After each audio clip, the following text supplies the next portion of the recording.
So in today's video, I'll be going over my Battlefield 6 settings guide. Now, this is one of the most daunting settings menus I've ever seen, so I'll be going through each category, explaining why I changed stuff. You'll be able to tell which settings I changed, and I'll have it all timestamped down below, so if there's specific parts you want to skip to, you can do that in the description. And at the end of the video, I'll be going over some movement tech, some tips and tricks, and some builds. So when you load up the game, you're going to go in the top right, you're going to see the settings wheel. You're probably going to be hearing your settings when you're being narrated, so you're going to go to menu narration and turn this off. You'll see this little square next to each tab. This means I have changed that category. So if you were to skim through this, you'll know which settings that I've changed doing that. Now, I've turned this off, I've turned subtitles off, and I've reduced the tinnitus SFX volume. Accessibility has a bunch of different categories, and that's one of the issues with this menu, is that you'll see different categories that are kind of out of line. Now, color profiles, this is personal preference. I'll just explain what a few of these things does. Primary color will change the color of your HUD. So I have my HUD color green. Enemy color will change the ping above somebody's head. This can all be customized, so I would just pick whatever colors pop out the most to you, and then don't make any of them similar to each other. And then each time you click out of a menu, it's going to kick you back out to the top of the page, so you're just going to want to scroll back down. My world brightness is at 47. I think the game's a little bit too bright right now, so I've turned that down.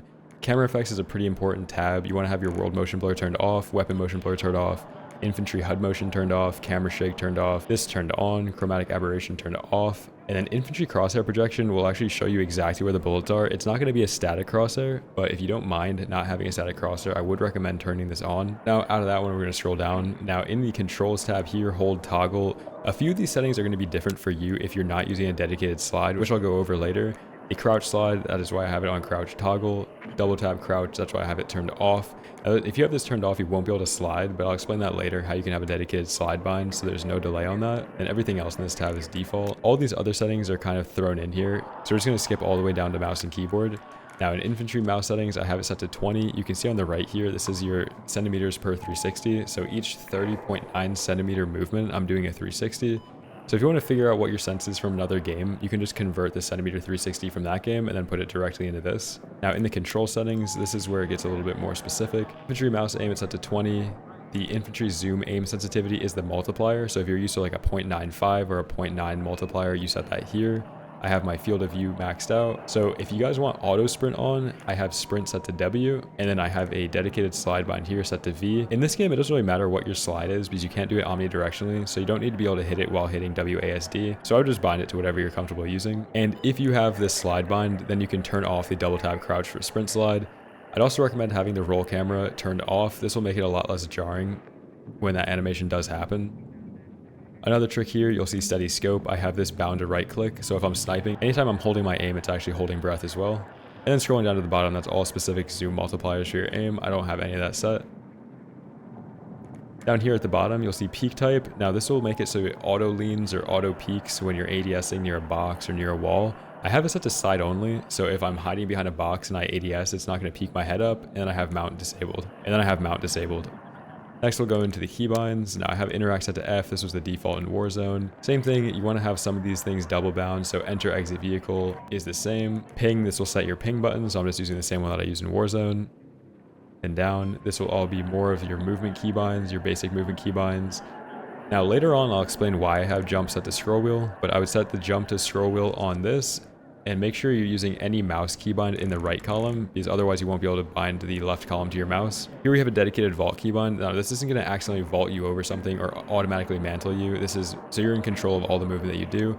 I'd recommend setting that if you have an extra button to bind it to. On this game, I'm using crouch toggle, so I actually have crouch hold completely unbound, and you'll see here, sprint is set to W here. Scrolling down, slide is bound there. Now melee, if you hold your melee, it will pull out your knife and you'll have faster movement speed, but there isn't an instant one, so I'm just using E for that, and then anytime I'm pulling out my knife, I'm holding that down. And then you have to split between gadget 1, gadget 2, your class gadget, and your grenade, so I have that set to Q, mouse 5, X, and G. And right now we have hold breath bound to the right click, but you can also bind rangefinder zeroing if zoomed, and this will automatically zoom your gun if you have a rangefinder on. So I would just bind both of these. You'll see with the little square next to them, bind those both to right click. And then if you want to, you can just click on steady scope here, hold escape, and it'll clear the bind. Now clicking out of this one, I'm not going to go over any of the vehicle settings at the bottom because I just don't have it fine-tuned enough at this time. Mouse raw input, I'd recommend having this turned on, and this will remove any possibility that there's any mouse acceleration happening. So into graphics, we're going to have this set to custom, this set to custom. We're going to go to graphic quality settings. Now, I have basically everything on low, but texture quality on high, texture filter on high. These are both worth it. It makes the game look the best without using a lot of VRAM. And down at the bottom, you guys will see everything is turned to low as well. Now back here, world brightness set to 47 once again. I think the game looks a little bit muddy right now, so I'd recommend having this maxed out. Into the advanced tab, I have my fixed resolution scale on 100. Frame rate limiter is on, just set to 240. Dynamic resolution turned off. Anti-aliasing set to TAA. I wouldn't recommend these other settings like FSR native or XESS. These both introduce a little bit of input delay as well as any type of upscaling technique, so I'd make sure this is off as well. Frame generation also adds input delay, so have all of these turned off. If you want to see your FPS in the top right, you turn this on, and then whatever your CPU FPS is here, mine is 157, that is your current FPS. Now clicking out of that screen, we're going to scroll down again. I have my field of view set to 120, weapon field of view set to wide. You can turn down your motion blur here as well. We did that in the first settings tab. All this stuff is kind of reorganized later on down here. Here you'll see the display. Now if you want to play stretch res, what you do is you set this to full screen borderless, and you set your full screen resolution to 1 lower than your maximum, and then you hit X to apply. I'm not going to play stretch res just because it looks worse on stream, but I think it does have better visibility and you're going to get better frames. And that being said, make sure your refresh rate is set to the highest it can be, and vertical sync is turned off. Vertical sync also introduces input delay. And scrolling down to interface and HUD, advanced HUD settings, a lot of this stuff is personal preference, but I will recommend turning your horizontal HUD padding all the way in. It'll make everything easier to see, especially if you're playing on a 27-inch monitor. Your eyes have to travel less to get more information, and everything below that is set to default. Now scrolling back down on the graphics, we're going to go to icon intensity. I have this set to 40. I'm going to go to HUD icons. And this is the screen you're going to go to if you're trying to turn down the opacity of different pop-ups on your screen and reduce overall visual clutter. I noticed a huge difference after changing this. This is the same thing with Warzone when you have a friendly loadout and then you're aiming at somebody and you see the loadout marker bigger than the person you're shooting at. These settings are extremely important to turn down. Now we're going to click out of this and we're going to scroll all the way back down on the graphic settings, and we're going to go to crosshairs and indicators. I have my crosshair set to green. The crosshair is kind of hard to see with how washed out this game is, so I set your crosshair intensity to 100 as well. This actually adds the black outline to the side. You'll see that change visually here. And then scrolling down, I have the hit indicator intensity set to 45. I'd recommend just changing it to a color that you're going to realize, because it helps to know when you're getting headshots, because it's going to be like 1 or 2 less bullets to kill. Then scrolling down, hit indicator number size is medium. This is what it was defaulted to in the beta, and I actually prefer that, so I set that back. And then the infantry damage color, this is going to be the color of your hit markers. I have it set to orange just because it's easy to see. Once you're out of that menu, we're going to go to audio. Now, there isn't really a ton of audio in this game to begin with. I'd recommend having your music volume set to 0, obviously. Hit indicator audio on so you can hear hit markers. Now, sound system, this is very important that it's set to headphones. All the other mixes have issues with it coming in through your left or right ear equally, so set that to headphones. If you're playing default mix, I'd swap between either default mix and night mode. I've noticed they're both pretty good now. I prefer playing on default mix though. And then everything at the end is system specific. And then the system tab, this is also system specific. If you want to hide your username in game, throw on streamer mode. And if you don't want music playing in game, you can just disable radio music.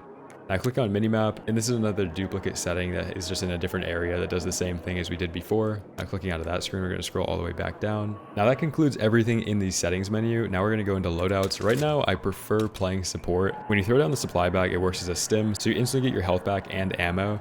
The SGX, in my opinion, is still the best SMG in the game. It's one of the best guns in the game for that. I'm currently running the brake on it, the basic barrel, the stubby under barrel, the 36 round mag, standard, the 1.7x, and the green laser. Once I get the headshot ammo, I'm going to throw it on. Hollow point gives you extra headshot multipliers. This is one of the best ammo thrown in the game. It's a net positive. Now going into the firing range, the reason that we had jump bound to scroll wheel is so that you can bunny hop. And what I'm doing is I'm jumping sideways, holding a direction key, and scrolling down to jump. Bunny hopping still is the most effective movement tech in the game, although it is nerfed from the beta. So just practicing this will help you a lot. And I would use it proactively rather than reactively. So if you're swinging a corner, you kind of have to full commit to it. You're not going to get shot at and then be able to react by bunny hopping and chowing backwards, but it's still worth learning how to do. And then we have dedicated slide set up so we can instantly slide without any delay. And then you'll notice because we only have side lean on, when you walk up to cover, anytime your screen kind of tilts like this or your gun tilts like this means it's going to automatically lean when you do ADS. So just know that you want to aim a little bit left to your target, because otherwise you're going to be off target.